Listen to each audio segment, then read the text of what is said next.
여러분 안녕하십니까. 뉴스와이드 시작하겠습니다. 김건희 여사가 비화폰을 사용했다. 오늘 해병특검에서 밝힌 내용입니다. 영부인은 법률상의 공식 지책이 아닙니다. 그래서 법적인 책임과 권한이 없죠. 남편이 대통령이기 때문에 그에 따른 예우가 주어질 뿐입니다.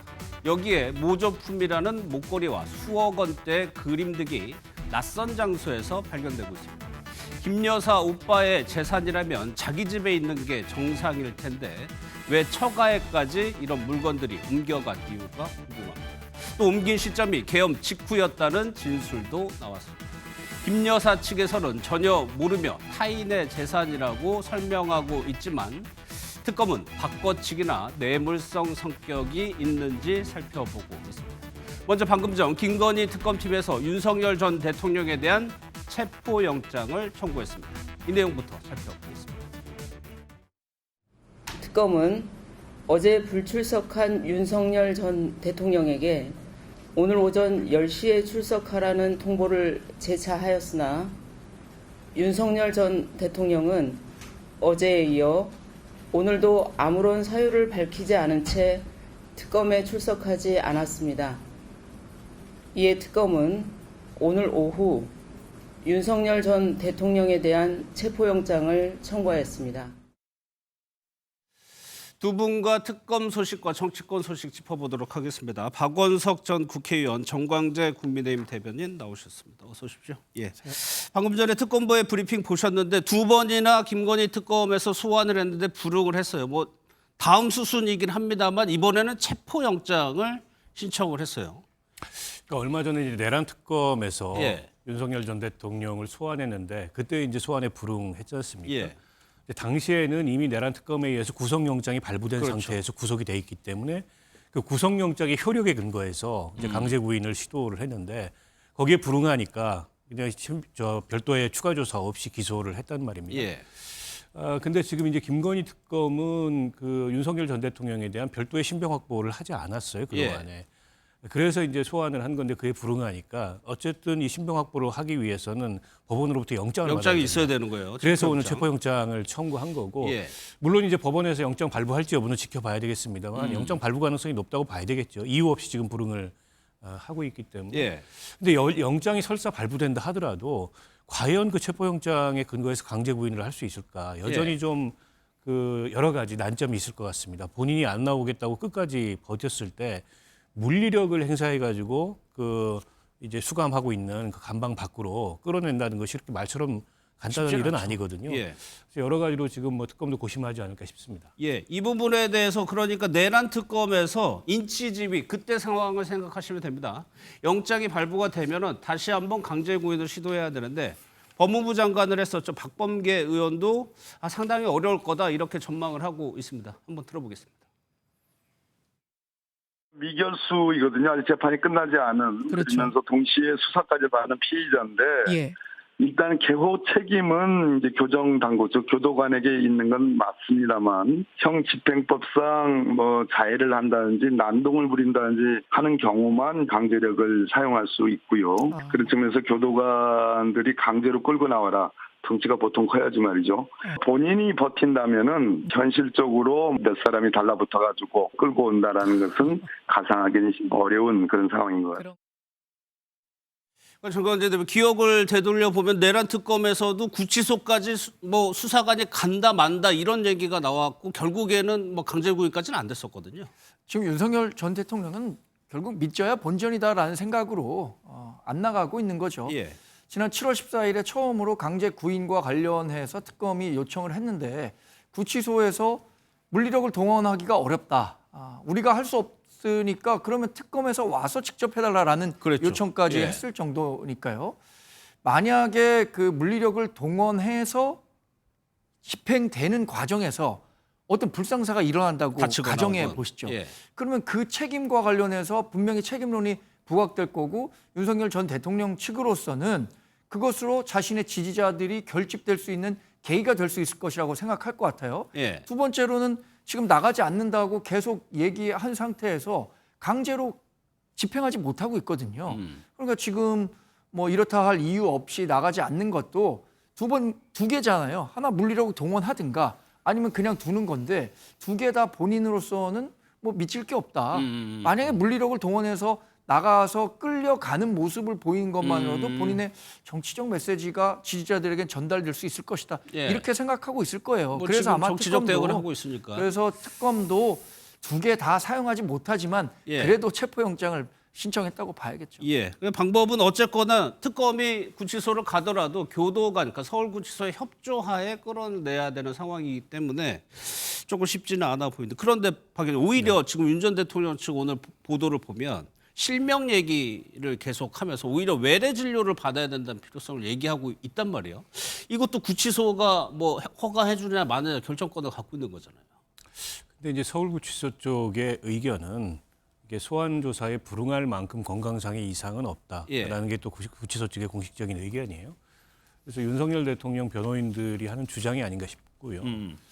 물론 이제 건강이 밖에 있을 때보다 좋아지지 않았을 수 있습니다. 그러나 헌법재판소에서 어쨌든 그 대통령 탄핵 심판이 진행되는 동안에는 계속 헌재에 그 출석을 해서 그렇죠. 장시간 그 예. 헌재 심판이 진행되는데도 앉아 있었단 말이죠.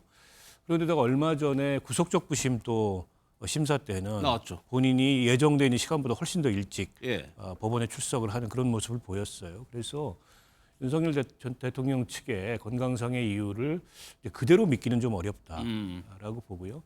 아마 이제 특검에서도 그런 점까지를 감안해서 소환하는데 무리가 있는 정도가 아니다라는 판단이 들었기 때문에 예. 소환을 했고 또 체포영장까지 청구한 게 아닌가 싶습니다. 물론 윤 전 대통령 측이 뭐 병원의 진단서나 의사소견이나 이런 거를 추후에 제출할지는 모르겠습니다만 아무튼 지금까지 상황으로 봤을 때는 예. 출석을 하지 못할 만큼의 건강상의 이유는 없어 보인다라는 예. 생각입니다. 하나만 더요. 오늘 특검에서 밝힌 내용 명태균 씨가 내일부터 이틀간 소환돼서 조사를 받는다고 했어요. 공천개입 의혹의 시발점이 명태균 씨였고 그렇습니다. 이번 의혹의 핵심적인 인물이란 말이에요. 맞습니다. 좀 의미가 있다고 보세요? 아니면 그냥 워낙 많은 내용이 나왔기 때문에 큰 진전이 없을 거라고? 일단 지금 그 김건희 특검이 수사하고 있는 그 여러 가지 혐의들 중에 가장 중한 혐의 중에 하나가 이 공천 개입 문제입니다. 근데 얼마 전에 이제 윤상현 의원이 당시 공관위원장이었는데 그동안 주장했던 것과는 다르게 윤 대통령 측으로부터 김영선 전 의원 공천에 관한 전화를 받았다 이렇게 그랬죠. 진술을 바꿨습니다. 그리고 명태균 씨도 검찰 수사를 받으면서 어쨌든 윤 전 대통령하고 통화하고 이런 내용들이 다 알려졌고 예. 본인이 그걸 뭐 부인하지 않고 있는 상황이어서 지금 명태균 씨가 다시 이제 특검 수사에 응해서 당시 일을 어디까지 어떻게 진술하는지 매우 중요할 것 같고요. 일단 그 윤 전 대통령의 그 선거 개입 업무 방해죠. 정확히는 정당의 예. 업무를 이제 방해한 혐의는 굉장히 뚜렷해지고 있는 것 같아요.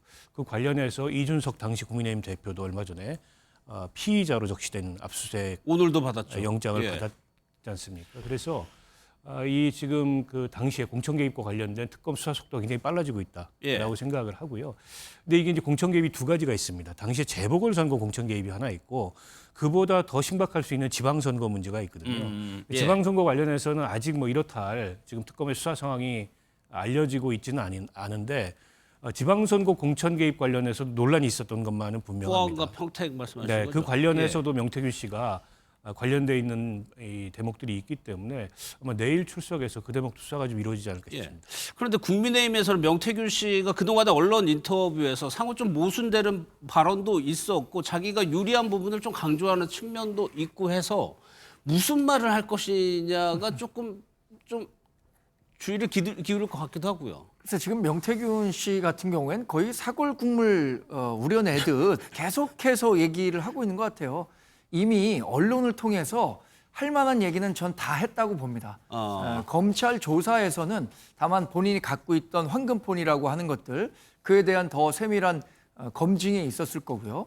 지금 특검에서 부르는 것도 명태균 씨가 주장하는 공천 개입과 관련해서 특검에서 진술한 내용 외에 예. 추가로 어떤 새로운 사실이 발견이 돼서 그것이 윤석열 전 대통령이든 김건희 여사의 결정적인 공천 개입 증거로 활용될 수 있을까는 저는 개인적으로는 국민의힘에 대해서는 한계가 있다고 봅니다. 국민의힘 공천 과정을 법적으로 처벌하기는 더 어렵다고 봐요. 윤석열 전 대통령이 윤상현 당시 공천관리위원장에게 전화를 한 것은 이제 확인이 됐죠. 예. 그러나 진술에서 뭐라고 했습니까? 전화를 받았지만 그것을 공천관리위원회 회의에서는 공유하지 않았다. 예. 그리고 공천관리위원이 모두 다수결로 김영선 전 의원에 대해서 공천을 줬다. 이런 정무적 판단 과정에 대해서 무엇을 근거로 특검이 법정에서 이것이 업무방해가 완전히 있었다라는 그 증빙을 할 수 있을까요? 좀 굉장히 어려운 과정이라고 봅니다. 특검에서 기소는 충분히 가능할 수 있겠지만 결국에는 지난 2017년에도 대단히 많은 의혹들이 제기됐지만 뭐 사법거래 의혹이라든가 그런 것들이 다 추가적으로는 그 법적으로 무죄 판결을 받았거든요. 예. 용두사미식 결론이 날 가능성이 크다고 봐야겠죠. 알겠습니다. 최근에는 이제 김건희 여사 오빠에 관한 보도가 많이 나오고 있습니다. 모조품이라는 목걸이, 뭐 그림, 뭐 현금 등 나오고 있는데 먼저 영상부터 보도록 하겠습니다. 그 목걸이 왜 장모님 댁에서 나왔는지 한번 얘기해 주실 수 있을까요? 혹시 목걸이 은폐하려고 하신 겁니까? 목걸이 혹시 모조품인가요? 박 의원님, 일단은요, 특검에서도 이 발견한 목걸이가 모조품이라는 데는 잠정적으로 결론을 내린 것 같아요. 감정을 통해서 모조품인 걸 확인을 했다고 하고요.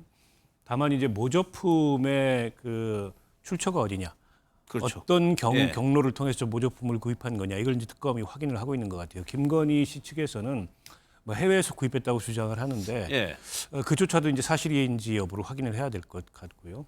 근데 특검이 지금 그보다 더 의심을 하고 있는 바는 당시에 나토 정상회의 때 착용했던 이제 그 목걸이는 지금 이제 김건희 씨 측의 주장은 저 모조품 목걸이가 맞다 이렇게 주장을 합니다만 과연 그 말을 믿을 수 있을까? 혹시나 이제 진품을 다른 데 숨기고 이 모조품을 오히려 이제 증거로 만들어 놓은 거 아니야, 이런 의심을 바꿔치기를 한 거 아니냐라는 의심을 하고 있습니다. 그래서 저 모조품의 이제 구입 경위부터 확인을 하고 있는 것 같고, 상식적으로 생각했을 때도 당선 이후에 첫 해외 순방에 모조품을 착용하지는 않았을 거라는 게 합리적 추론이잖아요. 예. 그렇게 본다면 이제 진품의 향배가 어디 있느냐, 과연 진품은 어디 있느냐, 그리고 그거는 어떻게 생긴 거냐, 과거에 공직자 재산 등록 때도 없었고, 그렇다면 그 뇌물일 가능성이 있는 거 아니냐. 그래서 아마 압수수색 영장에 뇌물 혐의도 추가로 적시된 걸로 알고 나오죠. 있어요. 그래서 수사를 지금 진행하고 있으니까 좀 지켜봐야 되겠습니다만, 김건희 씨 측의 해명이 좀 납득은 안 됩니다. 당시에는 누구한테 빌렸다, 그리고 뭐 소상공인한테 구입했다 이렇게 얘기를 했다가 이제 와서 그게 모조품이었고 오빠한테 사줬던 모조품을 다시 빌려서 착용하고 갔다, 이렇게 말을 계속 바뀌고 있어서 그 말을 좀 그대로 믿기는 어려운 상황이 아닌가 싶습니다. 청과장님, 저 부분은 어쨌거나 모조품이 확인이 된 거니까 저 모조품을 산 시기만 확인을 한다면, 최근에 샀다면 의심의 정황이 더 짚어질 수 있는 거고, 그때 시기적으로만 맞춰봐도 어느 정도 좀 윤곽이 드러날 수 있을 것 같기도 한데요. 그래서 뭐 모조품이라는 것도 굉장히 그 이른바 A급 짝퉁이라고 하죠. 예. 이것은 뭐 기록이 구매한 남는다면서요? 이력을 찾을 수 있다고 하는데 예. 실제 그것을 찾을 수 있을지는 좀 궁금합니다. 아무리 뭐 특검이 여러 단계의 정밀한 조사를 한다고 하더라도 이게 만약에 뭐 지난해 12월에서부터 최근까지 있었던 6개월 정도 사이에 구매된 것인지 아니면 기존부터 준비된 것인지에 대해서도 확인하기가 좀 어려울 것 같고요. 저는 모조품이라고 김 여사 측이 주장했을 때 모조품일 가능성이 크겠다. 왜냐? 지금 당장 압수수색해 갔는데 모조품이 아닌 것을 모조품이라고 주장했다가 금방 탄로날 거짓말 하겠습니까? 그래서 모조품일 가능성이 큰데, 그러나 합리적으로 봤을 때 2022년 나토 정상회의에 실제로 착용했던 목걸이가 모조품이었을까? 이 부분은 또 그렇게 생각하기엔 어려울 거잖아요. 일국의 또 대한민국이 이제 거의 세계 국력 10위권의 국가인데 거의 대통령 부인이 모조품을 들고 갈 생각을 하기는 어려웠을 것 같거든요. 그래서 이게 그러면은 정말 특검 수사를 골탕 먹이기 위해서, 더 어렵게 하기 위해서 여러 알리바이들을 만든 건지, 아니면 정말로 김건희 여사 측에서 주장하는 것처럼 처음부터 모조품을 가져간 건지, 이거 진실 공방 꽤 오래될 것 같습니다. 이게 특검이 이제 수사 기간이 제한돼 있기 때문에 그 기간 내에 밝혀낼 수 있느냐의 지적인 것 같아요. 일단 그 뭐 수사 방해나 증거인멸 가능성을 염두에 두고 특검이 예. 수사를 하고 있는 것 같고요. 저 모조품의 구입 시점과 구입 경로만 확인하게 되면 과연 그 2022년 6월에 그 착용화 같던 목걸이가 모조품이었는지 아니면 지금 생방을 찾을 수 없는 뭐 진품이었는지 이거 확인할 수가 있을 예. 것 같고요.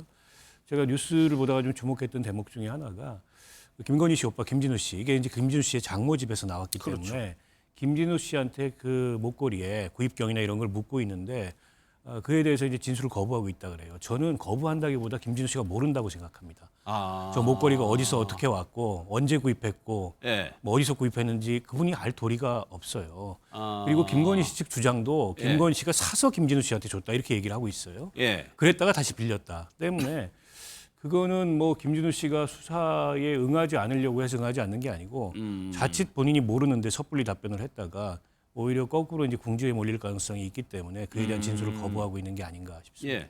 또 하나 나온 게 좀 주목할 만한 보도가 뭐냐면 이것들이 이제 옮겨간 시점이 비상계엄이 있고 12월 말에 그러니까 장모집으로 옮겨갔다는 정황도 어떻게 보면은 특검이 이거를 단순한 그런 모조품으로 그냥 출발하는 게 아니고 뭐 대가성으로 받은 뇌물의 성격도 있다고 보는 것 같아요. 그렇죠. 그 인테리어 공사 때문에 뭐 장모집으로 옮겼다고 하는데 거기서 압수수색을 통해서 발견된 물품이 예. 비단 저 반클리프 아펠 모조품으로 지금 확인된 그 목걸이뿐만이 아니라 다른 귀금속들도 있었고 무엇보다 시가 20억 원 정도로 추정되는 이우환 화백의 세계적인 화가죠. 그림이 나왔다는 겁니다.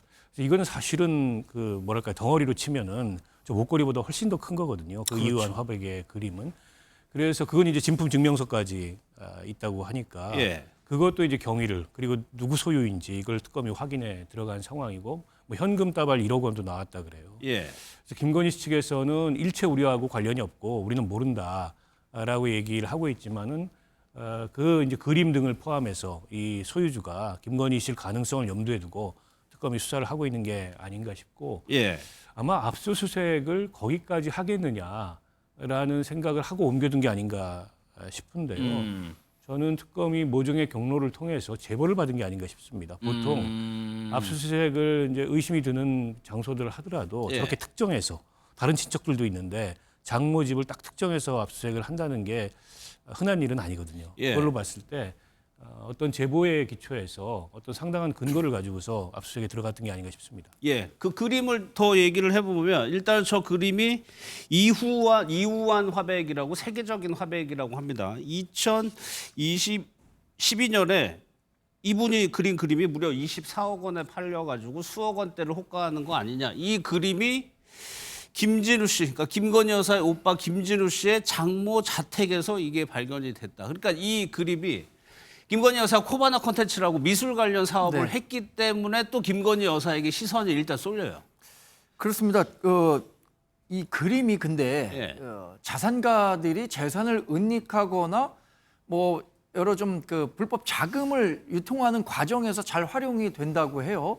그 때문에 더 의혹의 눈초리가 가는 것으로 보이는데 저는 아무리 이 자금을 은닉하고 또 이렇게 거래가 은밀하게 이루어진다고 하더라도 예. 이우환 화백의 작품 정도면은 맨 마지막에 어느 갤러리에서 판매가 됐는지 정도의 추적이 가능할 거고요. 몇 단계를 거치더라도 요새 온라인상에서 뭐 허위 사실을 유포한 것 있잖아요. 예. 우리가 그 범인 어떻게 잡나라고 하더라도 경찰이 의지만 갖고 계속 추적하면 최초 유포자를 찾아낼 수 있더라고요. 예. 그래서 저는 이거 굉장히 그 복잡 다단한 과정이라고 하더라도 특검의 지금과 같은 수사 의지가 확인된다면 어떤 과정에서 저게 지금 김건희 여사 오빠의 장모 집에 가게 됐는지 예. 찾아낼 수 있을 거라고 생각합니다. 그리고 과거에 김건희 여사가 미술업계에 종사했기 때문에 예. 지금은 뭐 20억에 상당하는 아주 고가의 작품이라고 하는데 당시 뭐 좀 가격이 쌌을 때 산 건 아닌가라는 생각도 개인적으로는 하게 되고요. 그러니까 여튼 특검의 수사 의지만 있다면 어떤 단계를 거쳐서 여기까지 왔는지 분명히 밝혀낼 수 있을 것 같아요. 예. 만약에 이게 그러니까 소유자가 김건희 여사라고 하면은 뭐 재산 미신고 이런 정도에 걸릴 수가 있겠지만 만약에 그것도 아니라고 한다면은 지금 특검이 의심하고 있는 것처럼 뇌물이라는 엄청난 파장을 있거든요. 저런 고가의 미술품이 이제 뇌물이나 돈 세탁 등에 많이 활용이 된다고 합니다. 예. 때문에 이제 그럴 가능성을 염두에 두고 지금 수사를 하고 있는 거고요. 김건희 씨가 과거에 코바나 콘텐츠에서 이제 전시 업도 했었기 그랬죠. 때문에 그때 소유하게 된 그림이라면 지금 본인과 저렇게 관련이 없다고 부정한다는 게 잘 이해는 안 돼요. 이게 이제 공직자 재산 신고 때 미등록을 했더라도 그건 뭐 처벌 사유나 이런 것들이 처벌이나 이런 것들이 강하지 않거든요. 때문에 그걸 피하기 위해서 저렇게까지 지금 거짓말을 하고 있다는 건 좀 납득이 안 되고 때문에 이제 뭔가를 숨기려고 하는 거 아니냐. 그리고 저게 이제 진품 증명서까지 보증서까지 있는 그림이라면 누가 언제 어디서 구입했는지는 금방 확인이 될 거예요. 예. 그러면 이제 거기서부터 시작해서 이제 경로를 좀 추적할 수가 있겠죠. 시간이 걸릴 문제지 확인이 불가능한 문제가 아니기 때문에 김건희 씨 측이 만약 이제 본인 소유인데 그걸 숨기려고 거짓말을 한다면 그 거짓말이 끝까지 통하지는 않을 거라고 봅니다. 예. 그 모조품이라는 목걸이를 그냥 고지고대로 그 해명을 믿을 수 없는 이유가 또 다른 목걸이가 있죠. 통일교와 관련된 목걸이입니다. 이 부분에 대해서도 추가적으로 내용이 나오고 있는데 선물이라는 또 보도도 나오고 있어요. 영상을 먼저 좀 보도록 하겠습니다. 제가 3월 22일 날 대통령을 뵀습니다. 1시간 녹대를 했습니다. 많은 얘기가 있었습니다. 그리고 금주에 만납니다. 정부 쪽 관계자를. 핵심은 이겁니다. 통일교의 고위층 인사가 김 여사에게 목걸이를 선물하라고 지시를 했다라는 진술이 특검 수사에서 나오고 있습니다. 물론 통일교나 김 여사 측에서는 사실이 아니라고 하니까 정관님 이 부분을 보면 그 모조품이라는 목걸이가 그냥 달리 보이니까 선물이라는 표현이 나와서 이걸 혹시 김건희 여사가 목걸이를 그래가지고 목걸이에 관심이 있는 거거든요.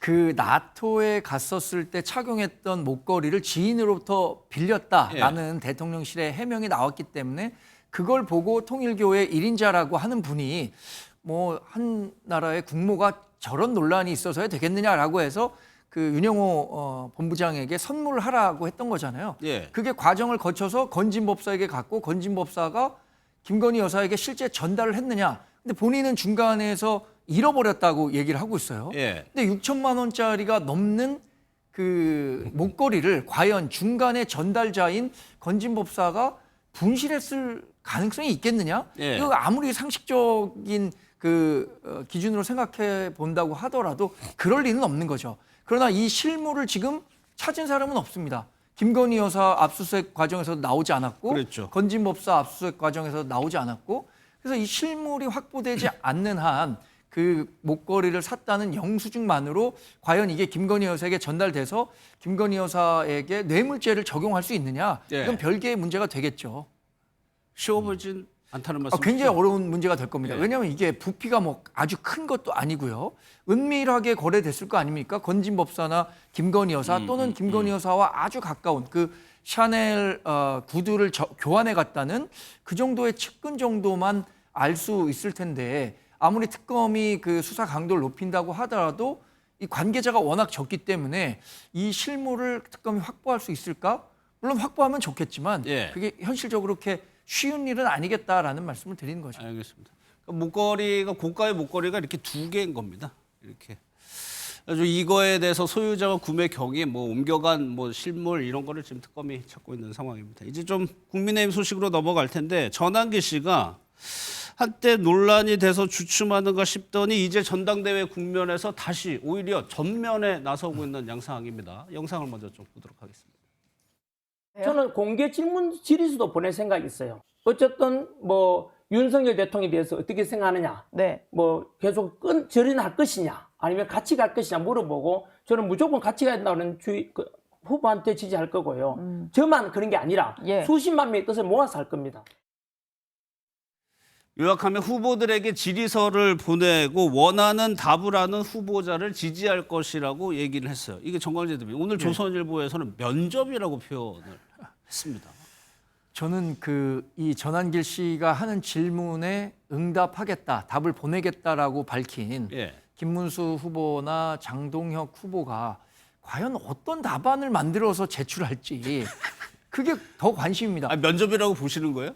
면접이라기보다는 어떤 공개적인 질문서를 보낸다고 했잖아요. 그리고 네. 두 사람이 얘기한 것 중에 공통점은 유튜버도 뭐 언론의 영역이기 때문에 언론 인터뷰에 응한다는 생각으로 보내겠다고 했는데 전환길 씨가 지금 공언하고 있는 질문들이 있습니다. 예. 윤석열 전 대통령과의 그렇겠죠. 관계를 어떻게 할 것이냐. 아마 윤석열 전 대통령이 부당하게 지금 구속돼 있다.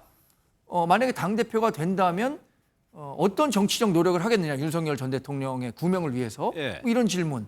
그리고 그동안 얘기해왔었던 부정선거와 관련해서 부정선거가 횡행한다. 이거 부정선거 막기 위해서 당대표로서 어떤 역할을 하겠느냐.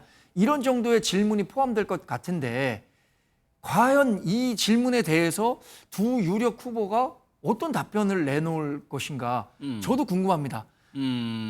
여기서 조금만 어긋나면 네. 반헌법적 가치를 지지하는 후보가 될 수 있고요.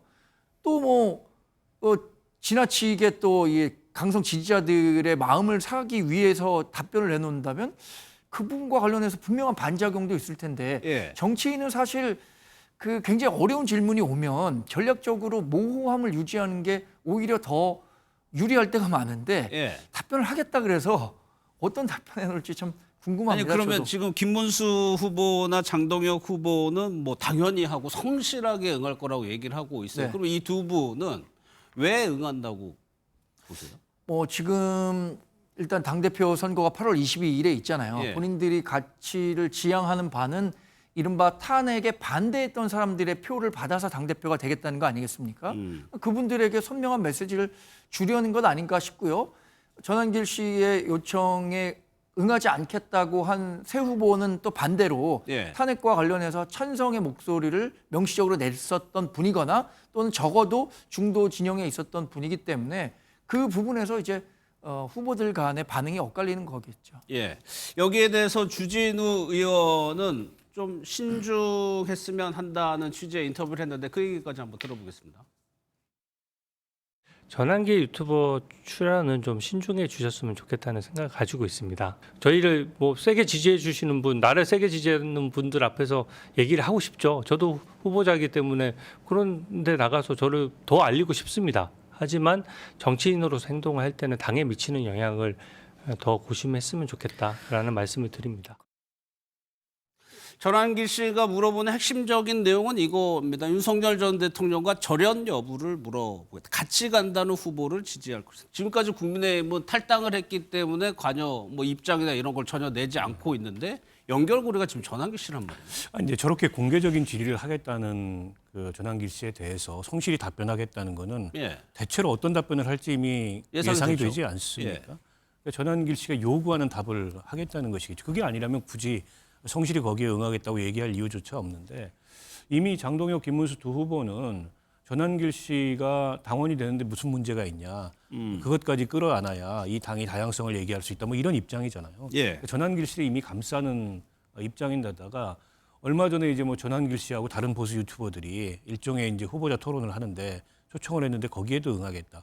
더 나아가서 전환길 씨의 저런 질의에도 답변하겠다. 그 얘기는 예. 전환길한테 줄 서서라도 당대표가 되겠다라는 입장을 저는 공공연히 밝히고 있는 거라고 보고 예. 전환길은 어쨌든 본인의 영향력을 과시하면서 당대표 선거를 좌우하고 윤 어게인당으로 이 당을 만들겠다라는 윤 어게인당으로요? 의도를 노골적으로 드러내는 거라고 보고요. 예. 만약 저런 방식으로 전환길 씨가 영향력을 미쳐서 그 영향력 하에 어떤 그 당선된 후보가 당대표가 된다면 윤 어게인당이 되는 거죠. 윤석열 전 대통령과의 절연은 불가능해지는 거라고 봅니다.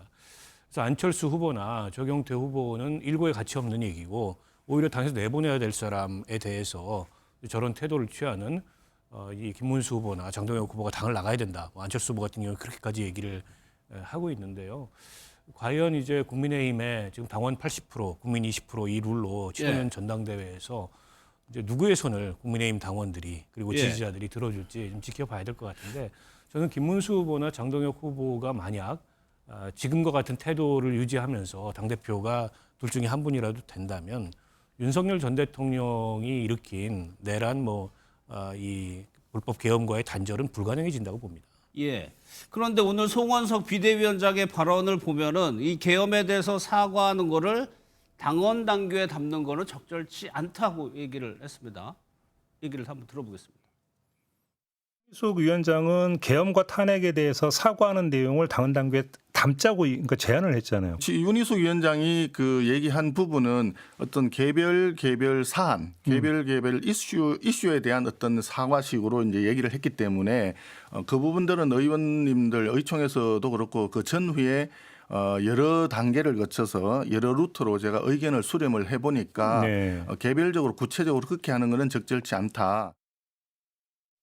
이런 의견이요, 정광재 대표. 지금 네. 현 지도부도 그렇고 차기 지도부도 그렇고 이런 의견 흐름이 이어지고 있는 건가요? 지금 송원석 비대위원장의 이야기만 종합해 보면 윤희숙 위원장이 했었던 혁신안은 이번 그 비대위원장 체제에서는 불가능하다, 실현 불가능하다라고 볼 수밖에 없겠습니다. 결국에는 지금도 가뜩이나 막혀 있거든요. 혁신위원회 활동이 거의 지금 사실상 중지되다시피 하고 있습니다. 예. 그 이유는 지난번에 의원총회가 제대로 개최되지 않았고 또 8월 22일이면 이제 불과 20여일 후면 새로운 지도부가 구성이 되는데 지금 어떤 새로운 혁신안을 내놓는다고 하더라도 비대위원회에서 특별히 의결하지 않을 게 분명하기 때문에 예. 아마 이제 혁신위원회 활동은 사실상 마무리되는 수순에 갈 것으로 보고요.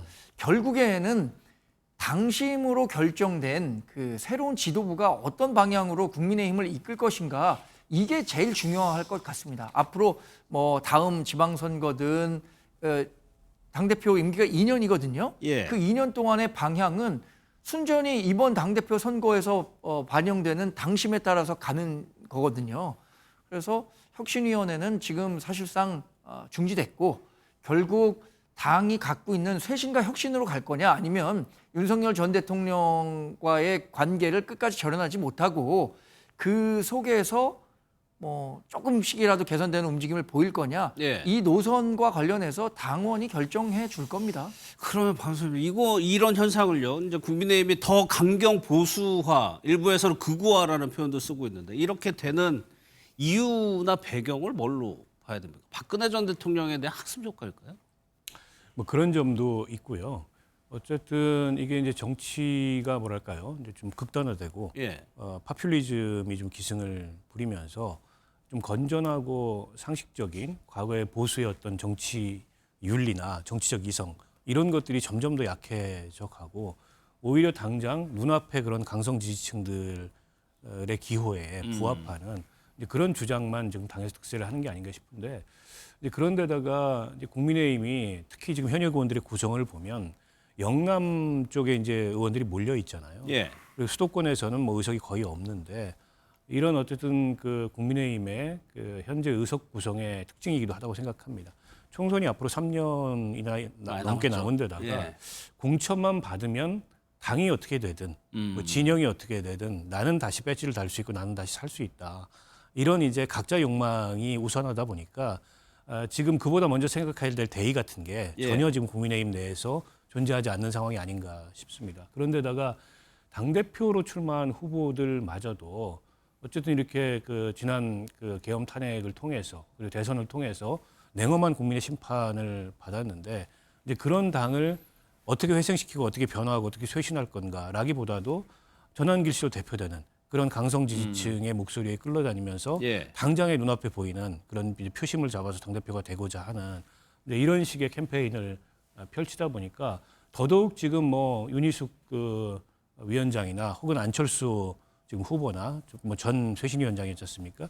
그런 분들이 제안하고 있는 그런 어떤 쇄신의 목소리는 전혀 당에서 들리지 않는 그런 예. 상황이 되는 게 아닌가 싶고요. 저는 사실상 송원석 비대위에서 윤희숙 쇄신위를 일종의 시간 끌기용, 알리바이용 쇄신위로 들러리로 내세웠다고 생각을 김용태 합니다. 비대위원장처럼요? 비슷한 거죠. 예. 아무런 쇄신의 의지도 이 비대위원장 스스로가 원내대표 송원석 원내대표 스스로가 갖고 있지 않다는 게 증명이 됐잖아요. 예. 그러니까 이 윤 대통령이 일으킨 계엄 내란에 대한 사과를 그냥 말로만 할 게 아니라 다시는 이제 그런 그 과거로 우리가 돌아가지 않기 위해서는 당헌 당규에 못을 박자라고 하는데 뭐 의원들이 동의하지 않는다는 이유로 노력도 안 해보고 원내대표가 그걸 이제 거부하는 이런 상황이 애초부터 쇄신의 의지가 없었던 예. 시간 끌기용 알리바이용 쇄신이었다는 게 증명된 거다 이렇게 봅니다. 알겠습니다. 또 이제 좀 논란이 되는 것이 이제 당대표 후보죠. 안철수 의원이 특검으로부터 이제 받은 문자를 공개하면서 오히려 특검 수사를 비판했습니다. 이걸 두고 좀 논란이 일고 있는데 영상부터 보도록 하겠습니다. 자, 이것을 보시겠습니다. 이것은 이재명 정권이 임명한 특검이 오늘 제게 보낸 문자입니다. 제게 내란에 대한 수사가 있다며 출석을 요구했습니다. 계엄에 반대하고 탄핵에 찬성했던 저에게조차 이런 문자를 보냈습니다. 황당하기 그지없습니다. 국민의힘 전체를 내란 정당으로 낙인 찍으려는 시도 아니겠습니까? 우리 당 해산을 노린 정치 폭거입니다. 아닙니다. 왜냐하면 지난번에 비상계엄 해제했을 때 우리 국민의힘 소속은 17명밖에 안 갔지 않습니까? 그러면은 현장에 있으면서 투표장에 안 갔던 분들에 대해서 한번 참고인 하겠다는 거 아닙니까? 그렇죠? 표결에 참석 안 했다면은 거기에 대한 진위 파악은 당연히 특검에서는 하겠죠. 이것을 자꾸만 이상한 프레임으로 인식해서 표현하는 것은 다소 저는 이해가 안 됩니다. 예, 그래서 특검에서는 참고인 조사 협조를 부탁한 거라고 해명을 했는데 정광재 대표, 안철수 의원이 이 문자를 공개하면서 국민의힘 해산을 막겠다고 얘기했거든요. 뭐 이렇게 해석해 볼 수 있을 것 같습니다. 특검이 참고인으로 출석하라라고 얘기한다고 하더라도 일반 대중은 안철수 의원이 특검에 출석하는 순간 뭔가 내란과 관련해서 물론 다 반대표를 던지긴 했지만 뭔가 석연찮은 곳이 있는 것 아닌가라는 이미지를 갖게 될 것 같아요. 그러니까 안철수 의원은 그런 생각을 그런 생각을 만들게 하는 특검 수사에 대해서 반대를 한 것 같고 이걸 구체적으로 공개해 갖고 이렇게 강도 있게 특검을 공격한 것은 8월 22일 이제 전당대회가 며칠 앞으로 다가왔습니다. 안 의원으로서는 지금 가뜩이나 탄핵에 대해서 반대했던 사람들로부터는 상당히 좀 안 좋은 평가를 받고 있는 거잖아요. 여기에 이런 모습들을 연출하면서 나도 특검에 대한 피해자다 이런 것들을 좀 보여주면서 표심을 자극하기 위한 것 아닌가? 라는 해석 정도가 저는 가능할 것 같습니다. 그리고 또 하나 박지원 특검보가 덧붙인 내용이 정치적으로 이용하는 행위를 용납할 수 없다라고 했어요. 아니 저는 좀 안철수 의원의 저 폭로가 굉장히 생뚱맞다는 생각이 드는데요. 안철수 의원이 모두가 반대할 때 혼자 앉아서 특검법을 찬성했던 분입니다. 그렇죠. 그러면 지금 어쨌든 윤석열의 내란 혹은 계엄과 절연하겠다. 이걸 지금 표방하고 당대표 선거에 출마했다면 부르지 않아도 내가 당시 상황 재구성을 위해서 특검에 내 발로 가서 협조하겠다. 이러는 게 캠페인의 일관성상 맞아요. 근데 말은 계엄 내란과 단절하겠다고 얘기해놓고 특검이 어떻게 보면은 안철수 의원의 선의를 기대하면서 협조를 부탁한 건데 그에 대해서 뭐 나마저 이렇게 소환을 해가지고 우리 당 전체를 내란 세력으로 몰고 나가려고 한다라는 식의 폭로를 하는 건 앞뒤가 안 맞잖아요. 그런데다가 저게 당내에 이를테면 탄핵에 반대했던 의원들한테 과연 좋은 시그널을 줄까요? 저 사람은 왜 오락가락해? 저는 이런 인상을 줄 것 같아요. 그래서 본인이 황당하다고 얘기를 하는데 저는 저걸 지켜보는 사람들이 더 생뚱맞고 황당한 생각이 들지 않을까 싶습니다. 아니, 지금까지 안철수 의원의 행보를 보면 특검이 저런 협조를 요청하면 나가서 그동안에 있었던 일을 소상하게 밝혀서 당시 상황을 객관적으로 재구성하는 데 내가 도움을 주겠다라고 하는 게 안철수 의원의 지금까지 행보에 맞아 보이거든요. 근데 지금 난데없이 갑자기 이제 특검을 비난하면서 특검이 정치적으로 지금 국민의힘을 내란으로 몰고 가고 있다는 식의 반박을 하는 건 당내의 친윤들이 한 얘기하고 똑같잖아요. 그렇죠. 이거 앞뒤가 안 맞는 모습을 보이고 있어서 저도 굉장히 의아합니다. 왜 저러시는지. 아니, 저 패널이라고 하죠. 저거를 준비했다는 것 자체는 이미 그 사전에 준비를 해서 어떤 목적을 가지고 기자들을 만났다는 얘기인데 그러면 정말 이런 해석은요. 지금 전당대회에서 좀 불리하기 때문에 선명성?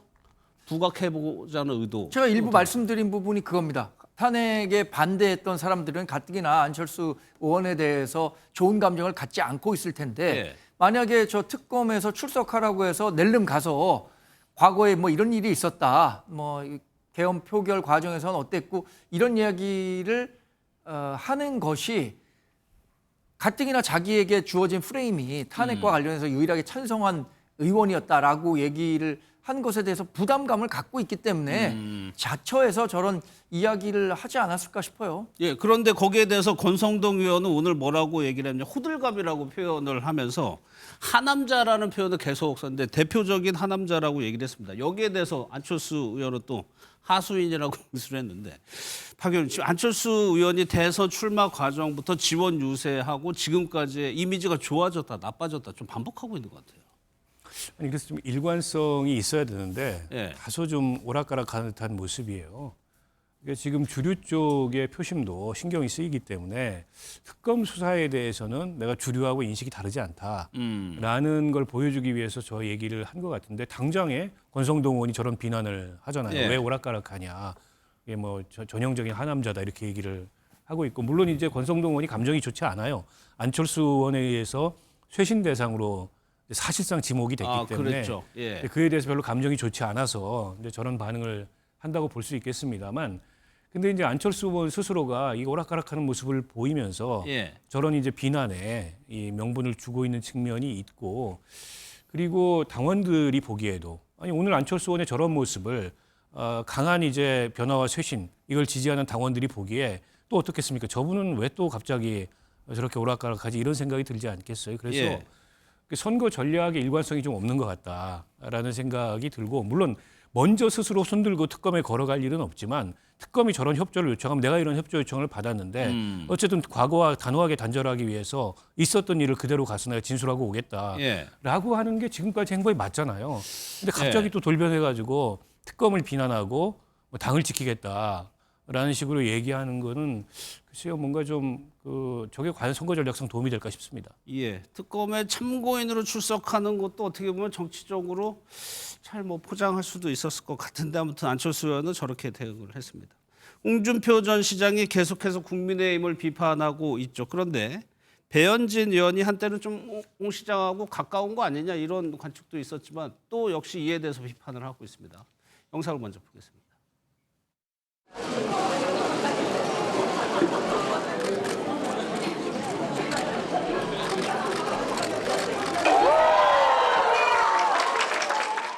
많은 사람들이 이제 저한테 스스로 자립해야지 왜 홍준표 대표를 따라다니냐 이렇게 질문들을 하는데 어떻게 생각하세요? 나는 배현진 대변인이 사장 역할하는데 거기에 출연진에 불과하다. 홍준표가 배현진을 따라다니는 그런 구조지 거꾸로가 아니다. 뒤에도 내외를 두둔하셨잖아요. 근데 그 이면에는 사실은 이 다음에 대통령은 내가 하겠다라는 강력한 의지, 그리고 그 한동훈에 대한 라이벌 의식. 그래서 제가 그러시지 않으셨으면 좋겠다고 굉장히 강력하게 말씀을 드렸고 거기서 충돌을 했죠. 그 분노를 참지 못하고 저를 차단하셨어요. 배현진 의원이 어제는 SNS에 홍 전 시장을 두고요, 노회한 영원이라고 얘기했고 유여회 전 최고위원도 딱하다라고 얘기했는데, 먼저 정관진 의원, 지금 홍 전 시장을 국민의힘에서 바라보는 시각이 대체로 이런 시각인 건가요? 비슷하다고 봅니다. 홍 전 시장이 우리 당에서 30년 가까이 정치를 했고 본인이 한 번도 탈당한 적 없었다고 했던가요? 뭐 이런 식으로 국민의힘에 대한, 보수 정당에 대한 애정을 드러냈었는데, 이번 대통령 경선 과정에서 제가 생각해도 뭐 일부 불공정한 요인은 있었다고 생각합니다. 그래서 이제 김문수 후보가 최종 후보가 됐고, 본인은 그 불공정한 경선 결과에 따라서 탈락됐다라고 생각하기 때문에 우리 당에 대한 불만이 있는 건 사실인데, 그렇다고 지금 사실 정치를 원래는 그만두겠다고 하셨던 분이에요. 그렇죠. 근데 논란이 좀 되니까 내가 정치를 그만두겠다고 한 게 아니라 국민의힘에서 정치를 안 하겠다라는 뜻으로 바꿨단 말이에요. 그러면서 자꾸만 본인이 몸담았던 국민의힘을 상대로 이제 여당이 주장하는 대로 위헌정당 해산될 거다. 다 자업자득이다. 이런 식으로 본인이 몸담았던 정당에 대해서 공격을 하니까 우리 소속 정당원으로서는 홍준표 전 시장에 대해서 대단히 서운한 감정을 가질 수밖에 없을 겁니다. 그 얘기를 배현진 의원이 했다고 생각하고 유여해 전 최고위원 같은 경우에는 워낙 또 두 사람이 사적 앙금이 있단 말이에요. 그러니까 이때다 싶어서 홍준표 전 대구시장을 정치적으로 좀 몰아넣기 위한 공세를 강화하고 있다고 생각합니다. 예. 더군다나 류여해 전 최고위원은 이번에 최고위원 후보에 출마를 하겠다라고 했어요. 최고위원 출마를 하겠다라고 했으니까 예. 겸사겸사 자신의 또 존재감을 드러내기 위해서 이런 논란에 자기도 참전했다. 이런 평가가 가능하겠죠. 그러면 대체적으로 국민의힘에서 그렇게 홍 전 시장을 그렇게 보고 있다면 배현진 의원이 과거에는 뭐 아무리 가까웠어도 뭐 이렇게 좀 입장이 바뀐 거는 이해할 만한 측면이 있는 건가요?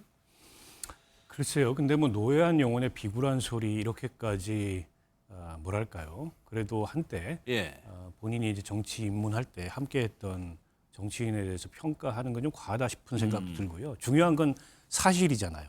홍준표 이 시장이 비난받을 소지가 있는 건 만약 저걸 알았는데 그럼 지금까지 예. 왜 그러면 침묵하고 있었냐 저렇게 중대한 문제를 이건 전 비난의 소지가 있다고 봅니다. 근데 중요한 건 그게 사실이냐 여부인 것 같아요. 그보다 더 예. 중요한 건. 근데 지금 홍준표 시장의 저 폭로가 나온 이후에 여러 언론에서 나오는 이제 보도들을 보면 전혀 근거 없다고 보기가 어렵다. 당시에 갑자기 국민의힘에서 룰을 바꿔가지고 한 달 당비 낸 사람에게도 투표권을 줬던 게 사실이고 당시에 당원이 특히 온라인 입당 당원이 급증했던 것도 사실이고 그리고 통일교 관계자들이 그에 대해서 서로 통화하고 얘기를 나누는 그런 어떤 그 통화 기록이 특정 언론사에 의해서 입수돼가지고 그게 공개된 사실도 있고요. 때문에 이거 사실 확인을 좀 더 정밀하게 해봐야 될 문제고 홍준표 시장이 그동안에 알면서도 뭐 이걸 갖다가 침묵하고 있었던 것이 비난받을 소지 있다 하더라도 만약 그게 사실이라면 더 큰 문제가 있는 거죠. 홍 시장이 저걸 폭로했다고 해서 비난받을 문제는 아니다. 그런 면에서 지금 뭐 배현진 의원을 포함해서 국민의힘 지도부나 이제 국민의힘 구성원들 같은 경우에 저게 사실인지 여부를 정확하게 확인해서 국민들한테 밝힐 책임이 있다고 보고요. 물론 특정 종교의 그런 신도들도 당원이 될 수는 있습니다. 그 자체가 위법이거나 불법은 아닌데 거기에 그 종교의 교주나 이런 사람들이 개입해서 조직적으로 그걸 지시하고 또 어떤 뭐 당원 가입 리스트나 이런 것들을 만들고 했다면 그거는 정당의 업무를 정상적인 업무를 방해했을 가능성이 높거든요. 사법적인 문제까지도 될 수 있는 이슈이기 때문에 우선 중요한 건 사실 확인이다 이렇게 생각합니다. 예. 정관장님 그러면 홍 전 시장 같은 경우에는 계속해서 온라인으로 등장은 하지 않고 온라인으로 계속해서 국민의힘을 비판하고 폭로하고 의혹을 제기하고 있는데 앞으로도 전대 이후까지도 계속될 거라고 보세요? 전 그럴 거라고 봅니다. 본인이 정치를 하기 위해서는 국민의힘을 탈당하고 국민의힘에서 정치를 하지 않겠다고 했잖아요. 예. 그러면 새로운 공간을 만들어야 될 거 아닙니까? 본인이 활동할 수 있는 제기할 정치적 수 있는? 공간. 근데 그 정치적 공간이 국민의힘이 건재하는 상황에서는 확대되기가 어려울 거예요. 그러면 결국에는 국민의힘을 계속 공격해서 당세를 위축시키는 방식으로 본인의 그 복귀 계기를 마련하겠죠. 저는 모르겠습니다. 본인이 생각하고 있는 게 새로운 정당을 만들어서 정치를 재개하겠다는 것인지 아니면 개인적 인연도 있고 한 이준석 의원과 지금 개혁신당 대표죠. 개혁신당 대표와 뭐 개혁신당의 세를 확대시키는 쪽으로 정치를 재개할지 본인이 택하겠지만 어쨌든 국민의힘이 잘 된 꼴을 봐서는 안 되는 거죠. 잘 돼서는 안 된다는 건가요? 잘 돼서는 안 되기 때문에 국민의힘에 대해서는 계속해서 공세 수위를 높이고 그래서 국민의힘에서 좀 탈출할 만한 사람들은 본인이 갖고 와서 새로운 정치 지형을 열어보겠다는 생각을 하고 있는 게 아닌가 그렇게 추산을 해볼 수밖에 없을 것 같아요. 예, 박 의원님. 아니 뭐 홍 시장이 아니라도 국민의힘이 잘 될 가능성은 없어 보이고요. 그렇다고 국민의힘이 잘 안 되는 게 홍준표 시장처럼 이렇게 장외에서 국민의힘을 비난하는 분들 때문도 아니라고 생각하고 홍준표 시장이 무너뜨리고 싶은 것은 그 당의 이 기득권 주류 세력이 아닌가 싶습니다. 그래서 이제 국민의힘 전체가 뭐 아예 재생 불가능할 정도로 망한다면 그렇다고 홍준표 시장이 어디 다른 데서 정치를 재개할 공간도 없잖아요. 이제 그보다는 어쨌든 지금 이 주류 기득권, 이른바 친윤이라고 하는 이 세력이 무너져야 어쨌든 본인한테 공간이 열리고 국민의힘이라는 정당도 환골탈퇴할 수 있다 이 생각을 하는 것 같아요. 그래서 이제 그 세력에 대한 공격을 본인이 할 수 있는 데까지 해보겠다라고 마음을 먹은 것 같고 모르겠습니다. 홍준표 시장이 뭐 그 뒤에 또 어떤 이슈를 가지고 이제 국민의힘 흔들기에 나설지 모르겠지만 어쨌든 홍준표 시장 입장에서는 국민의힘을 흔들어야 그리고 현재 주류 세력이 무너져야 본인한테 새로운 공간이 열릴 수 있기 때문에 계속 그걸 시도하는 게 아닌가 싶어요. 예. 마지막으로 배현진 의원 얘기가 나와서 어제 발언이 조금 논란이 되는 부분이 있습니다. 예, 어떤 얘기인지 들어보고 두 분의 생각을 짧게 들어보도록 하겠습니다. 기자에게 우리 딸이 학교에서 상위 15%에 해당하는 우수한 성적으로 나왔고 소정의 절차를 거쳐 적법한 과정으로 취업했다라고 해명을 하셨더라고요. 맞습니까? 네, 맞습니다. 예, 소정의 절차라는 말도 웃기죠. 보통 취업생들은 소정의 절차를 거치지 않습니다. 엄청나게 고난의 절차를 거쳐서 취업에 성공합니다. 특히 네이버 같은 곳에는. 그래서 저 소정의 절차라는 뜻의 해석을 두고 여러 가지 뭐 논란이 있는데 정관재 대변인은 어떻게 들으셨어요? 그래서 이 소정이라는 게 예. 정해진 바입니다. 그렇죠. 정해진 절차라는 얘기죠. 근데 우리가 또 가끔 일상적인 경우에는 소정의 사례금을 준다라고 해서 그 소정의 사례금 얘기할 땐 그것도 정해진 바에 따른 사례금임에도 불구하고 일반적으로는 뭐 아주 소소한 규모 뭐 이렇게 해석하는 경우가 있는 것 같아요. 전 뭐 배현진 의원의 문해력과 관련해서 네티즌들 또는 아마도 민주당 지지하는 분들이 이런 문제 제기를 했겠죠. 하나의 해프닝으로 지나갈 일이라고 생각합니다. 네, 박 의원님은요? 아니 문해력 논란이 나올 수밖에 없죠. 저분이 또 직업이 아나운서 언론에 종사했는데 소정이라는 말의 뜻을 모르거나 헷갈렸다는 거 좀 이해가 안 되고 또 너무 자신 있게 얘기하잖아요. 고난의 절차를 거친다. 소정의 절차를 거치지 않고. 예. 그래서 더 이제 이게 이제 좀 논란이 되고 있는 것 같은데 뭐 지나갈 일이긴 합니다만 앞으로 이제 국회에서 저렇게 자신 있게 뭘 말씀하실 때는 조금 헷갈리는 게 있으면 확인을 하고 하는 게 좋지 않을까 싶습니다. 알겠습니다. 보기에 따라서는 뭐 여러 가지로 해석이 되는 것 같습니다. 두 분과는 여기서 마무리하도록 하겠습니다. 전환길과 함께 수만 명이 국힘에 같이 가입한 거야. 진짜 국힘은요, 앞으로 전당대회 당대표 되는 사람 누가 될 것이냐. 윤 대통령을 품고 전환길을 품고 가는 사람을 저는 전당대회에서 국힘 당 대표가 되고 최고위원이 된다고 생각합니다. 저는 그런 사람을 지지할 겁니다. 실제로. 우리 같이 지지하시죠.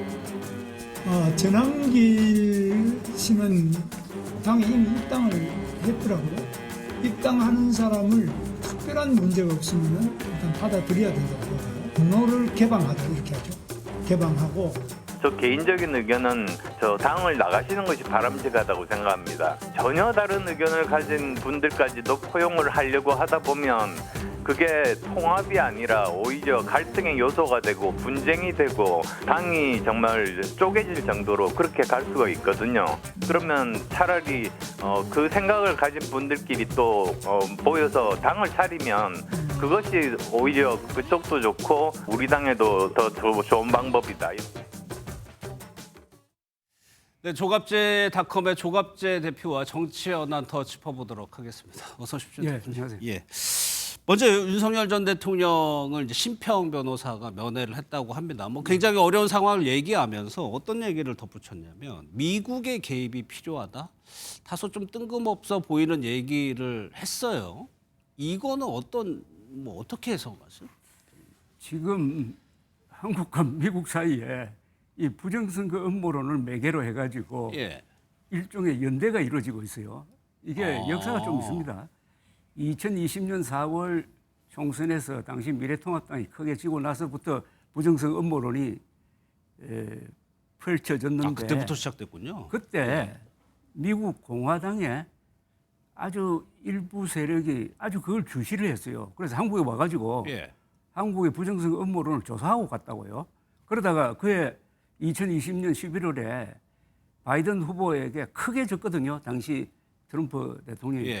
그때 부정선거 음모론을 펼치는데 부정 투개표가 있었다. 그때 이제 개표를 관리했던 회사가 도미니언 보팅 시스템이라는 회사인데 근데 그 논리가 한국에서 부정선거 음모론을 펼치는 그 논리하고 굉장히 비슷하더라고요. 저는 이게 한국의 부정선거 음모론이 미국에 수출된 거 아니냐 하는 그런 생각을 했는데 어쨌든 그걸 계기로 해가지고 트럼프의 부정선거 음모론까지 한국의 음모론자들이 적극적으로 편을 들었습니다. 그래서 요사이 보니까 거기서 무슨 교감이 있는지 어쨌든 한국의 부정선거 음모론에 힘을 실어주는 이야기를 트럼프 대통령의 측근이라는 사람들이 하고 있어요. 예. 뭐 일방 측근인지 아닌지는 본인들의 일방적 주장도 있겠지만은 그래서 트럼프가 나타나가지고 윤석열을 구해주겠다고 하는 황당무계한 이야기가 이 펼쳐지고 있는데 예.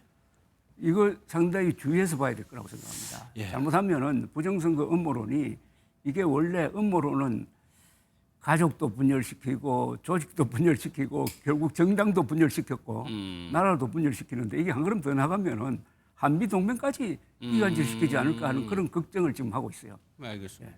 뉴스 보셨겠지만 윤 전 대통령이 오늘 김건희 특검에서 두 번째 소환 요구했지만 안 나왔고요. 결국엔 체포영장 강제 구인 절차로 또다시 들어가게 됐습니다. 이것이 어떻게 보면 사법 체계를 좀 부정하는 듯한 모습으로 비칠 수도 있거든요. 물론이죠. 그런데 검찰총장 대통령을 지낸 분이 그 수사와 재판에 적극적으로 협조하는 게 맞죠. 예. 그런데 강제 구인하는 게 과연 그게 옳은 일인지 하는 거는 좀 저는 예. 강제 구인한다고 한들 와서 진술을 안 할 거라고. 그리고 강제 구인할 때 윤석열 대통령이 말하자면 물리력으로 버티면은 예. 그 아주 좀 보기 어려운 상황이 벌어지지 않습니까? 옛날에 강제 구인은 어떤 경우가 있었냐면 운동권 피고인을 강제 구인할 때 그 한 사람 강제 구인하는데요 5명, 6명이 필요합니다. 버티면은 되기가 어려워요. 그런 상황을 재현할 필요가 있을까 하는 생각이 듭니다. 굳이 그러면 특검에서 그렇게까지 할 실효성이 없다는 말씀이시죠? 실효성이 없다고 봐요. 그리고 또 하나요. 이제 그 비상계엄 위자료 10만 원을 배상하라는 재판부 판결을 보셨죠. 그 부분에 대해서는 또 윤 전 대통령 측에서 항소를 했단 말이에요. 아니 그건 민사소송이니까 항소하지 않으면은 무슨 돈이 나가게 돼 있으니까 그렇게 할 수밖에 없죠. 돈 때문에요. 알겠습니다. 그럼 최근에 요즘 김건희 여사 관련해서 목걸이 모조품이다, 뭐 아니다, 뭐 그림 발견됐다 이런 뉴스 접하셨죠. 김 여사 관련한 수사는 지금 좀 어떻게 보고 있어요? 김건희 여사 수사 명태균 관련 공천 개입, 그것은 실체가 있고 도이치모터스 사건 연루 관계는 실체가 있는데 이 목걸이는 정말 우리 국민들이 그걸 따라가기가 힘들 정도예요. 뭐 빌렸다고 하다가 뭐 모조라고 그러다가 또 그건 별도로 무슨 선물이 오고 갔다고 하는데 저는 이 부분도 김건희 여사 쪽에서 진실을 그대로 이야기하면은 되지 않았을까 하는 생각이 들어요. 처음부터. 그런데 결국 남은 거는 이제 모조품이었던 것으로 지금 거의 평가가 나왔다는 걸 아닙니까? 그죠?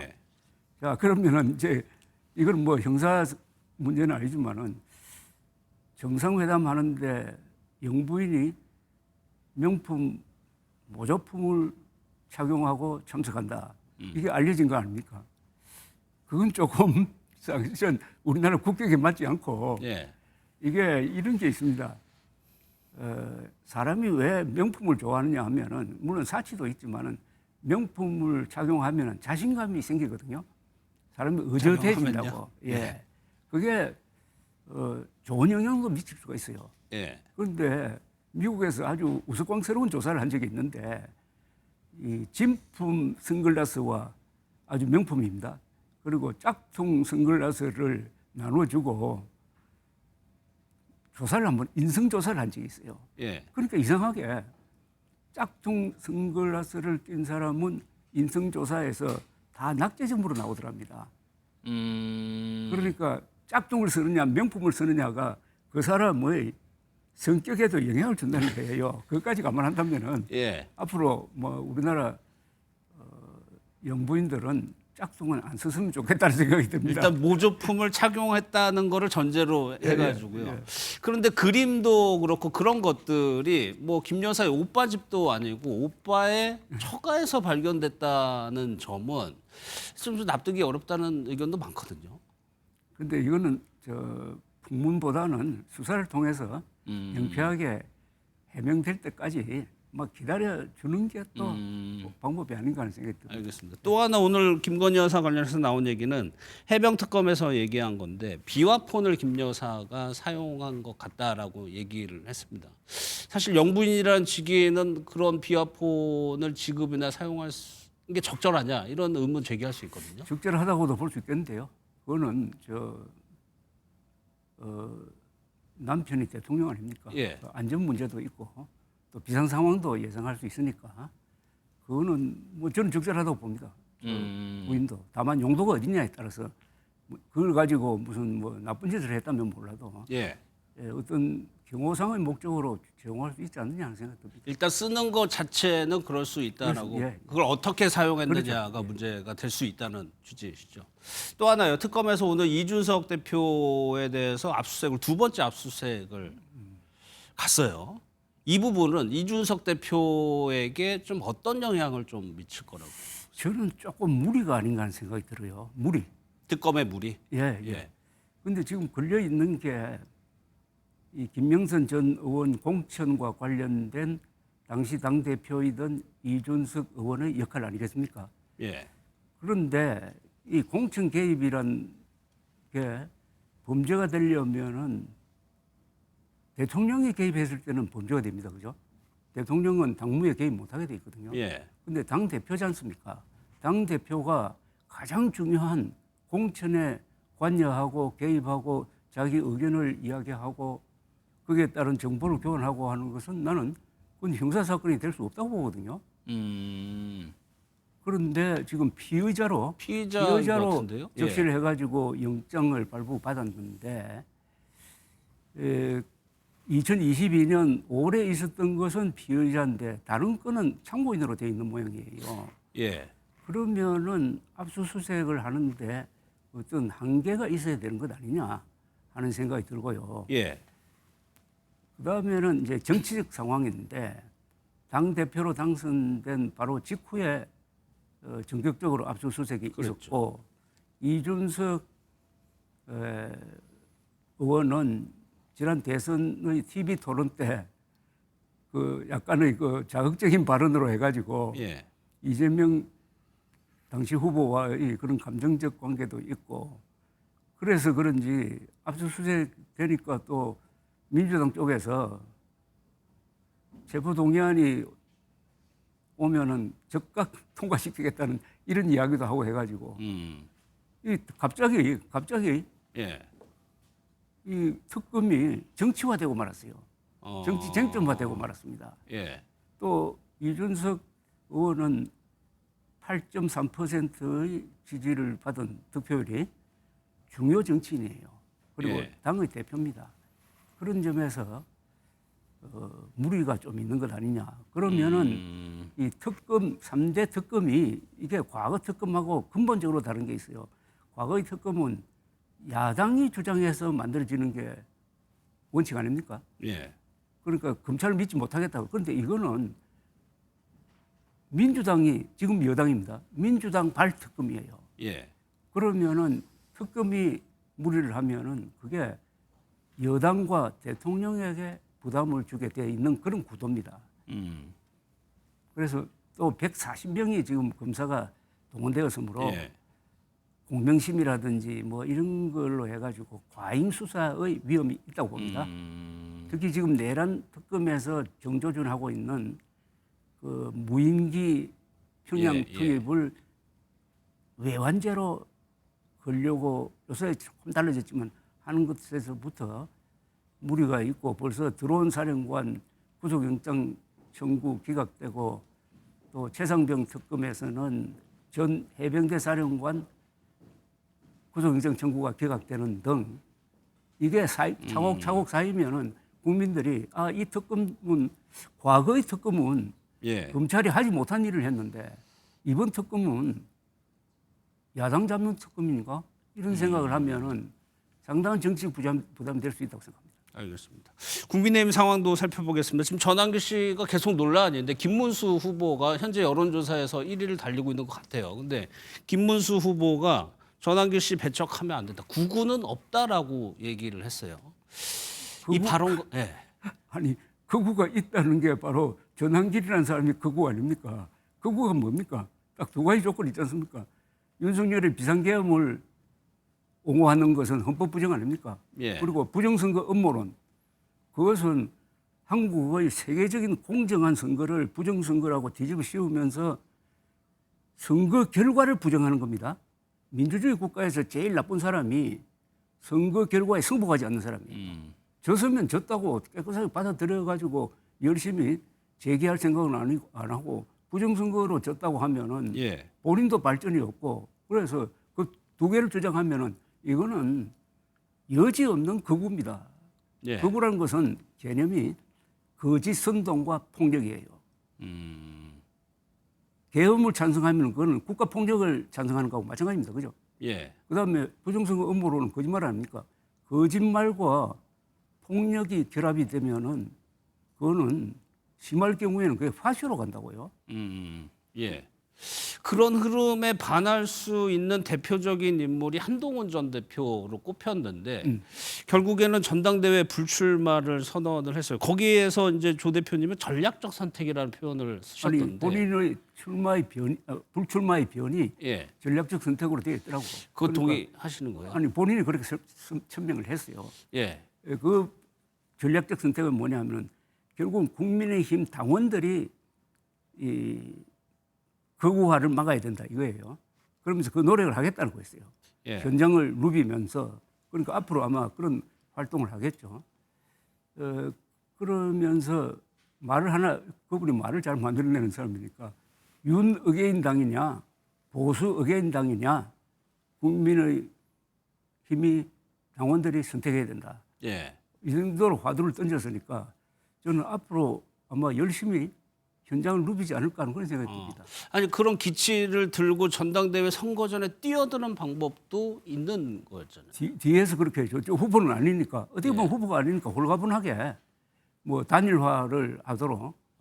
단일화 한다면 이제 조경태, 안철수 두 분의 단일화 아니겠습니까? 예. 그걸 촉구한다든지, 그보다는 직접 당원에 호소하는 거. 그러니까 한동훈 전 대표는 할 말이 있어요.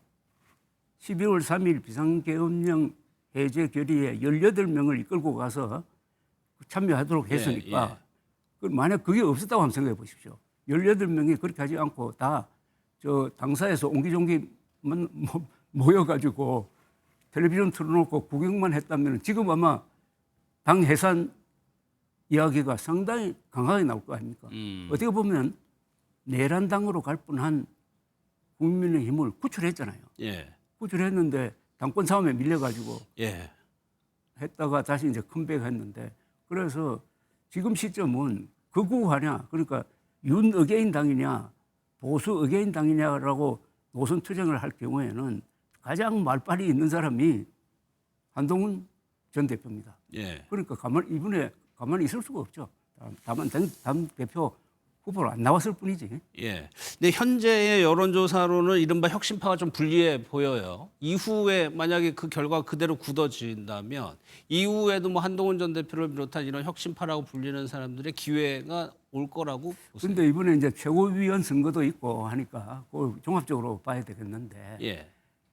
만약 그러니까 윤석열 세력이, 그죠? 윤석열 세력이 이번에도 당대표 최고위원을 석권을 해가지고 당권을 잡는다면은 국민의힘은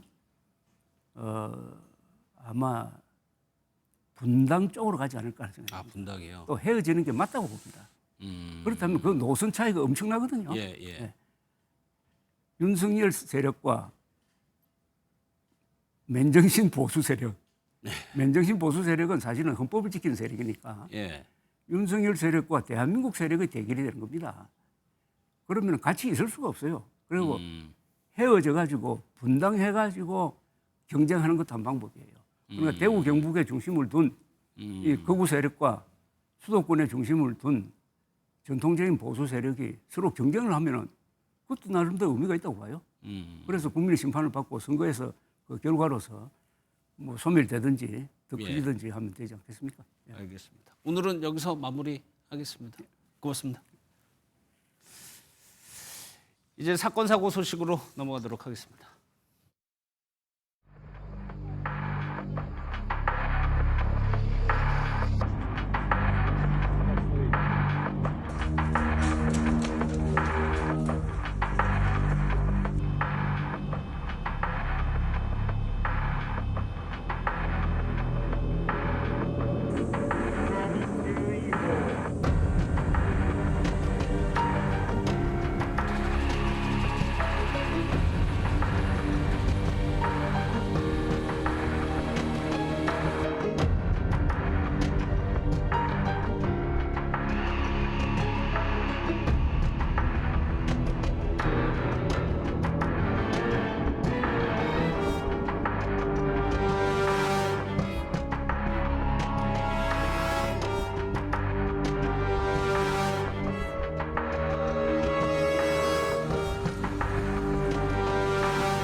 세 분과 이어가도록 하겠습니다. 김유진 아나운서, 임주혜 변호사, 서정빈 변호사 나오셨습니다. 어서 오십시오. 안녕하십니까. 오늘 오전에요. 러시아 캄차카반도 해역에서 규모 무려 8.8 강진이 발생하면서 오전에 속보 굉장히 많이 떴는데 그나마 다행히 피해는 그렇게 크진 않아요? 맞습니다. 일본은 이 강진 이후에 태평양 연안 지역에 쓰나미 경보 또 대피령까지 발령을 했는데요. 예. 지금까지 큰 피해가 없는 것으로 전해지고 있습니다. 이 캄차카반도에서 규모 8.8의 강진이 발생한 것이요. 지금까지 러시아 극동 지역에서 발생한 지진 중에서 1992년 이후에 72년 만에 가장 큰 규모의 지진이었다고 합니다. 다만 일본 정부는 지금까지는 큰 피해가 없었지만 앞으로 더 높은 쓰나미가 올 수도 있는 상황이기 때문에 계속해서 대피해 있을 것을 당부한 상황입니다. 예, 일본에 3m 정도의 쓰나미가 우려됐는데 그 정도까지는 일어나지 않은 것 같아요. 근데 이 지역이 원래 지진이 좀 발생하는 곳이죠. 맞습니다. 이 캄차카반도가 이른바 이 불의 고리로 불리는 환태평양 조산대에 위치해 있어서 평소에도 크고 작은 지진이 자주 발생하는 곳이라고 알려져 있습니다. 다만 앞서 말씀드린 것처럼 규모 8 이상의 이런 강진은 정말 수십 년 만에 있는 일이라고 하는데요. 인근 지역 주민들은 이 지진이 발생했을 때 굉장히 강한 흔들림을 느꼈고 이 때문에 가구가 덜컹거리거나 또 가전제품이 떨어지는 피해를 입었다고 현지 매체에 전했습니다. 다만 다행히도 지진으로 인한 심각한 인명피해는 발생하지 않았다고 전해지고 있습니다. 워낙 강진이어서 우리나라도 좀 긴장을 했었는데 피해는 다행히 없는 거죠? 맞습니다. 우리나라와 북한 해안에 0.3m 미만의 쓰나미가 올 수도 있다. 이제 이런 예측도 있었는데요. 기상청에 따르면 국내에 미치는 영향은 거의 없을 거라고 합니다. 아무래도 이 한반도와 캄차카반도 간의 거리가 좀 되고 그 사이에 또 일본이 있기 때문에 영향이 제한적일 것으로 보입니다. 그런데 뭐 피해는 다행히 없었지만 임지에서 일본에는 경보가 발생되면서 이제 대피하고 이런 일들이 벌어졌습니다. 그렇습니다. 일본 정부는요, 쓰나미 경보가 발령되자마자 즉각적으로 대응 태세에 도입을 했습니다. 특히 공영방송에서는 이제 NHK가 긴급 재난방송 편성해서 계속해서 대피를 안내하는 그런 방송이 나왔는데요. 방송 이제 이 화면에 계속해서 해안가에 있는 분들은 고지대로 피해야 한다. 그리고 쓰나미, 피난, 쓰나미, 도망쳐라는 문구를 반복해서 내보내기도 했습니다. 이에 따라서 해안가 인근에 거주하고 있는 주민들은 더 높은 곳으로 이동을 하고 대피를 하는 모습을 확인할 수 있었는데요. 다만 일본 연안에 도달한 이 쓰나미의 높이가 예상보다는 상당히 낮았다고 합니다. 규모가 크다 보니까 러시아에서 발생한 이 지진 때문에 하와이까지도 영향을 미쳤어요. 맞습니다. 지금 미국 하와이 전역에 쓰나미 경보와 함께 대피령이 내려졌고요. 모든 항구가 폐쇄된 상태라고 전해집니다. 하와이는 여러 섬으로 지금 구성이 돼 있는데 그중에 하나인 마우이 섬에서 실제로 1.5m 높이의 쓰나미가 발생을 했다. 이제 이런 소식도 전해지긴 했는데요. 일부 지역에선 혹시 있을지도 모른 비상대피를 지원하기 위해서 이 상업 항공편의 운항을 중단하기로 결정한 공항도 있습니다. 또 한 리조트에선 쓰나미 우려 때문에 호텔 1, 2층, 이 저층에 투숙하는 투숙객들에게 3층 이상으로 이동하라 이제 이렇게 지시를 하기도 했고요. 하와이 주 정부 관계자는 사람들에게 내륙으로 이동하고 또 높은 곳으로 이동하라 이제 이렇게 촉구를 하고 있는 상황입니다. 사실 이런 지진이 더 강하게 느껴오는 게 사실 일본과 관련해서 7월 대지진설 이게 파다했기 때문에 더 촉각을 곤두세우는 것 같아요. 네, 그렇습니다. 이 7월 대재앙, 7월 대지진설 이 이야기가 사실은 26년 전 그러니까 1999년에 발간됐던 일본 만화에서 비롯된 이야기입니다. 해당 만화는 작가가 본인의 꿈에서 봤던 내용들 그와 얽힌 그런 이야기들을 풀어낸 그래서 예지몽을 소재로 하고 있던 그런 작품이었는데 사실 출간 초기에는 그렇게 큰 관심을 받지 못했다라고 하고 있습니다. 그런데 여기서 소개가 되었던 예지몽들이 시간이 지나서 실제로 현실화되면서 이제 많은 사람들이 상당히 큰 주목을 하게 되었고요. 특히 이제 여러 재난들을 보고 꿈에서 보고 언제쯤 발생할 것 같다라고 소개를 했던 일들이 실제로 현실화되면서 더더욱 큰 관심을 받게 됐습니다. 그리고 이 예지몽들 중에서 올해 7월에 대지진이 발생한다라는 그런 내용이 있었기 때문에 이것 때문에 불안해하던 사람들도 많았습니다.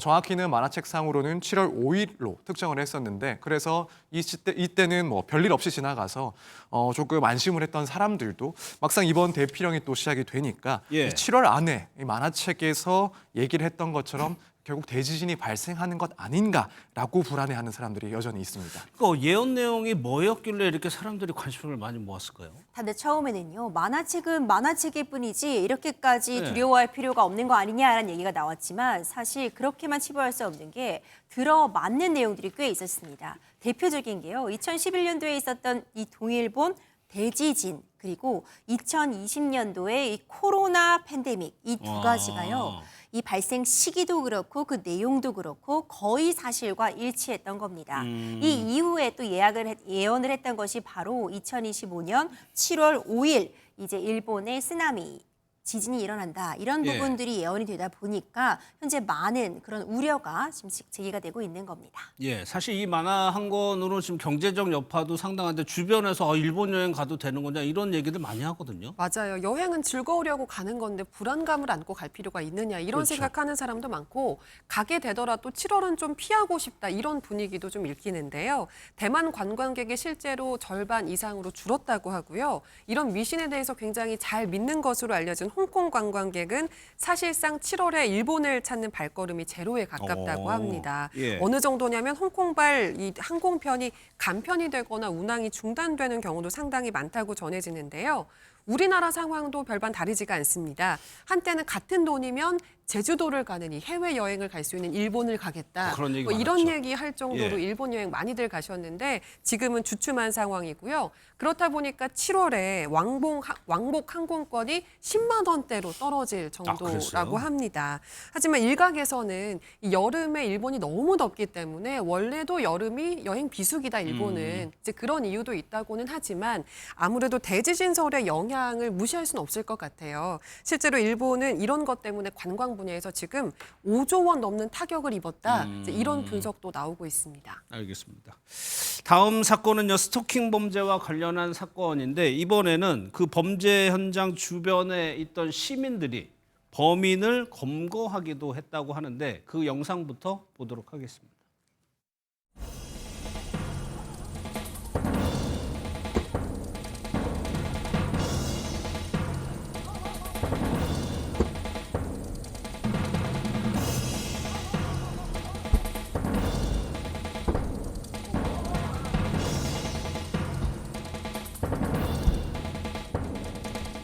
소화기를 이제 차 안에 뿌리고 나니까 자기가 호흡이 곤란했던가 봐요. 우리가 둘러싸 가지고 그분을 이제 다른 데서 도망을 못 가게 막고.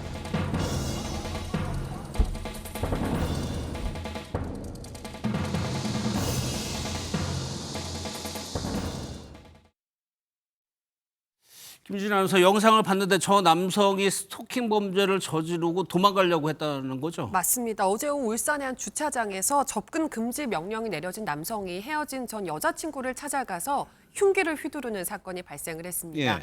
방금 보신 영상은 그 남성이 범행 직후에 달아나는 모습을 보신 건데요. 이 범행을 목격한 시민들이 옆에서 차를 온몸으로 막아서고 뭐 소화기를 던지고 뿌리고 해서 예. 결국 이 남성을 체포할 수가 있었습니다. 그런데 이 남성이 접근 금지 명령이 이미 내려져 있었다는 거는 경찰에도 뭔가 신고라든 게 접수가 됐다는 얘기인가요? 이미 사전 조짐이 있었던 상황입니다. 예. 이 피해자와 이 가해자는요, 일정 기간 교제는 했지만 피해자가 더 이상 만나지 않겠다는 의사를 분명히 한 상황이었습니다. 그 이후에 이제 이 가해자의 스토킹과 폭행이 시작이 되었는데 이미 두 차례나 신고가 있었습니다. 먼저 지난 3일에 1차 신고가 있었는데요. 이때 피해자의 머리채를 잡고 그리고 열쇠를 바닥에 던지는 행동을 보여서 폭행 및 재물 손괴가 폭행이 지금, 있었네요. 그렇죠. 예. 조사가 진행 중인 상황이었고요. 이에 이제 피해자에게 스마트워치를 지급하는 안전 조치도 있었습니다. 그리고 2차 신고는 지난 9일에 있었습니다. 이때에도 이미 집 앞을 서성거리면서 스토킹 행위를 반복을 해서 예. 100m 이내 접근 금지 명령도 내려진 상황이었거든요. 지금 이 두 차례 신고가 있었던 그 사이의 기간이 엿새인데요. 예. 이 6일 동안 이 가해자가 피해자에게 전화는 168회를 했고요. 문자는 무려 400여 통을 보냈다고 합니다. 1차 신고하고 2차 신고 그 사이예요. 그러면 경찰은 신고를 받고 조치를 취한 어떤 조치를 취했나요? 사실 이미 보호 조치가 취해져 있었습니다. 그러니까 예. 일단 100m 이내에 접근을 하지 못하고 어떤 전자기기, 문자라던가 전화를 하지 말라는 그런 접근 금지 처분도 내려져 있었습니다. 뿐만 아니라 스마트워치 역시 지급은 되어 있었는데 한 가지 정말 안타까운 부분은 이제 경찰이 내릴 수 있는 이 잠정 조치 가운데 가장 높은 단계라고 한다면요. 유치장에 좀 가둬두는 겁니다. 즉각적으로 가해자와 피해자를 분리해두는 구금이나 유치장에 이제 가둬두는 그런 부분의 조치는 사실 받아들여지지 않았던 것으로 보입니다. 어떤 피해의 반복성이라던가 그런 우려가 있어서 아직 그 부분까지는 받아들여지지 않았다고 하는데 결국 스토킹이라는 것이 더 강력한 범죄의 전조 증상이라는 점에서 또 반복되고 있는 이런 범죄의 유형이 굉장히 안타깝습니다. 앞서 보면은 이 여성도 지금 중상을 입었다는 거고 의정부 범죄 때도 그렇고 이 잠정 조치라는 것이 경찰에서 검찰한테 요청을 하는 건가 봐요. 근데 이게 번번이 기각되는 이유가 뭡니까? 네, 이제 잠정 조치라는 것은 긴급 응급 조치보다 훨씬 더 강한 조치를 취할 수 있는 그런 제도입니다. 그래서 뭐 예를 들어 위치 추적 장치를 부착시킨다거나 혹은 구치소나 유치장 유치를 할 수 있는 조치까지도 취할 수 있는 제도인데 이제 말씀하신 것처럼 이런 조치를 시행하기 위해서는 결국 경찰에서 신청을 하고 검찰이 이것을 확인한 후에 법원에다가 청구를 해야 그리고 법원에서 판단이 있어야 잠정 조치가 나오는 겁니다. 그런데 지금 앞서 있었던 의정부 사건 그리고 지금 이번 사건 역시도 이 경찰에서는 잠정 조치를 신청을 했지만 검찰에서 그 신청을 보고 기각을 했다라는 겁니다.